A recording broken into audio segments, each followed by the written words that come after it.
Hey Potato, it's me, Punchy. Welcome back to my channel. So ngayong araw ay magre-review ako ng tudun!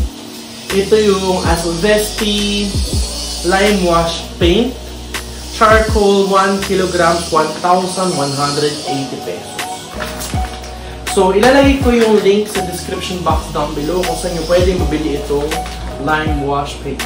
So yeah, before we start, please become a potato, subscribe to my channel, and then kung subscriber ka na, please leave a potato emoji sa may comment section down below. So yeah, subukan na natin to. Let's see kung maganda ba siya. Let's go! Hello! So, susubukan na natin i-unbox. So, ito yung Asvesti Lime Wash Paint. Tapos, bumili ko ng brush here. Itong brush, separate ko siya nabili kasi mas mura siya compared dun sa brush ng Asvesti. So, ito na yung Lime Wash Paint Asvesti. Nakalagay dyan. Tag us Asvesti Paint sa Instagram. Ganun. Nabili ko to sa Shopee actually. Again, nililink ko sa description box down below yung kung ano, saan yung magbili ito. So, this is 1,180 pesos. Charcoal 1 kg. Ganyan yung kanyang itsura. Nakalagay siya sa plastic, ay, sa paper na packaging. So, 1.5 liters raw ng tubig. I have 1.5 liters na here. Ito yung sa Coke. And then, timba. Ayan, timba ay yung panghalo. DIY na panghalo. And then, tubig raw, adhesive, yung 1 kg, and mix ko ng 8 minutes. Overacting! 8 minutes na halo-halo. This product is highly alkaline. So, let's open this up. May wala akong table nasa baba. Pinaba ko sa lahat ng gamit. Ayan, as you can see, this is paper pero sa loob niya is may ganito. Which is matibay. Ito yung laman niya. Ito yung adhesive, I suppose.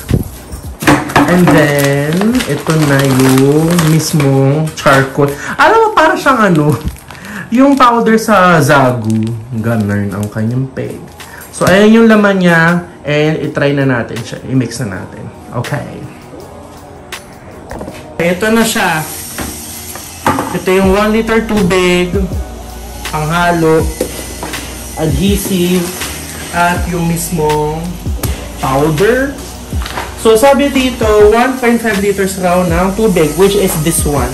Kumuha ka na lang ng ganito yung Coke para alam mo talagang 1.5 liters siya. So, lagay ko dito yung Coke. Ayan.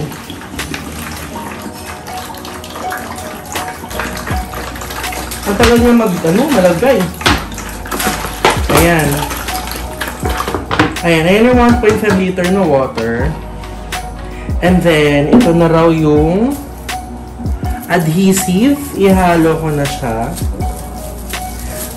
Ganyan yung tsura ng adhesive. Limit smell. Yung mga puso ko nag-aam.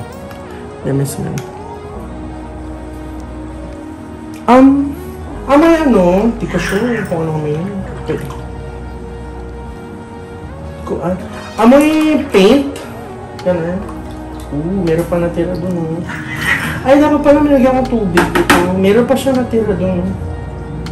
Dapat pala nilagyan kong tubig ito. Taktakin ko na lang para design. So, ayan na yung adhesive. And then, ito na yung mismong tawag dito? Yung mismong paint. So, bubuksan ko siya and salpa ko na doon. Aray! This is 1 kilogram. Hopefully, bumili ako ng nito, 2, 3, just to make sure para ma-cover lahat. So, I'm gonna put this one here.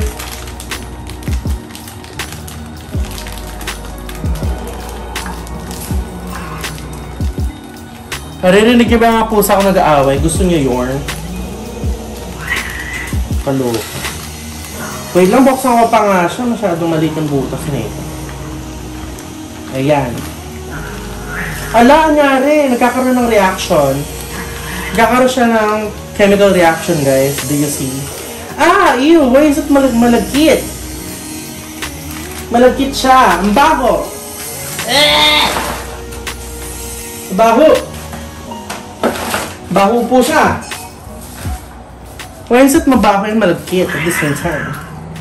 Ooh! Gooey! So, kita na ba?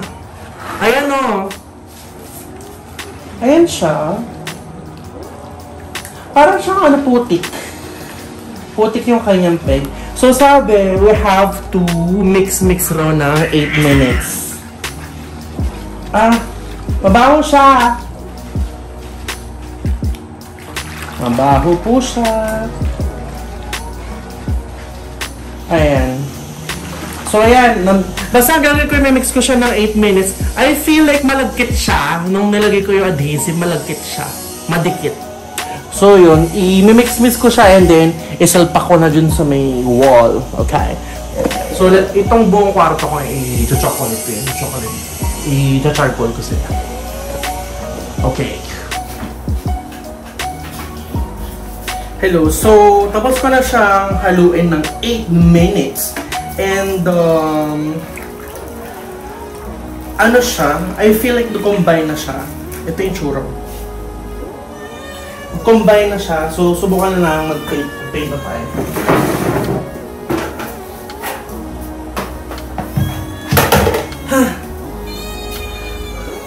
2 o'clock na ng tanghali. So, ito na yung brush.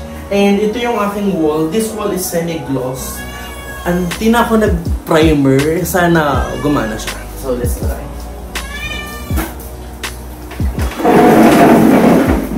Gagawin ko is from here pag ganun.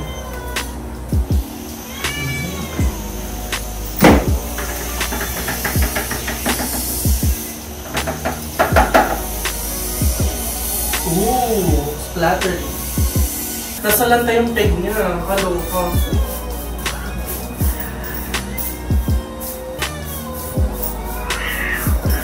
Dikit here.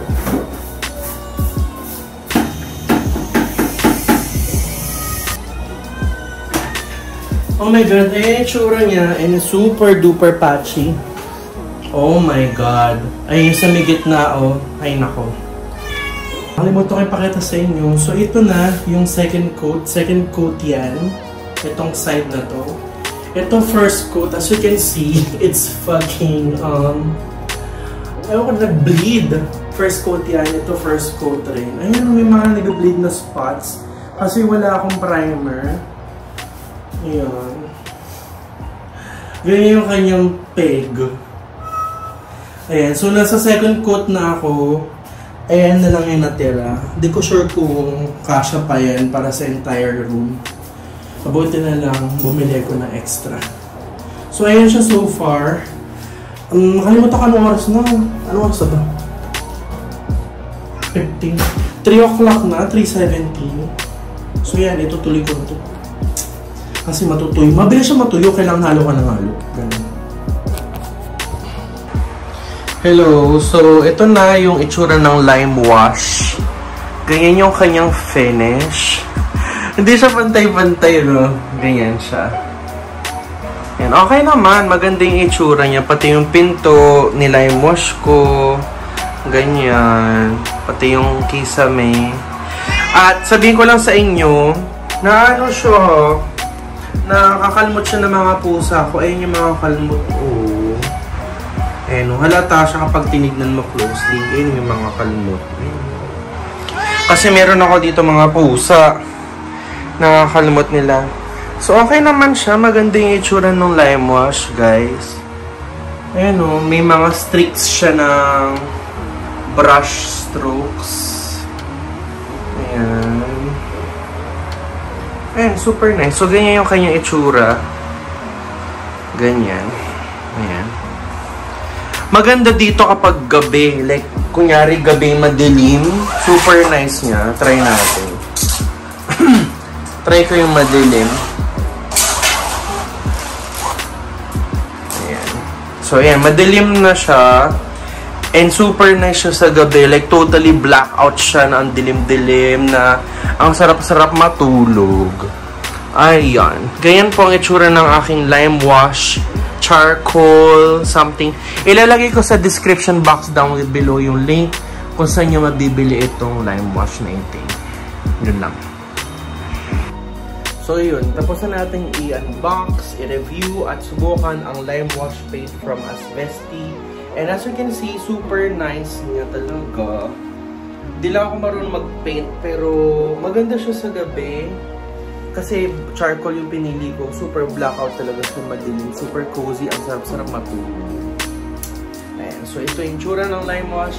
Again, thank you so much for watching your vlog. And you have a great day, guys. I love you. Bye-bye.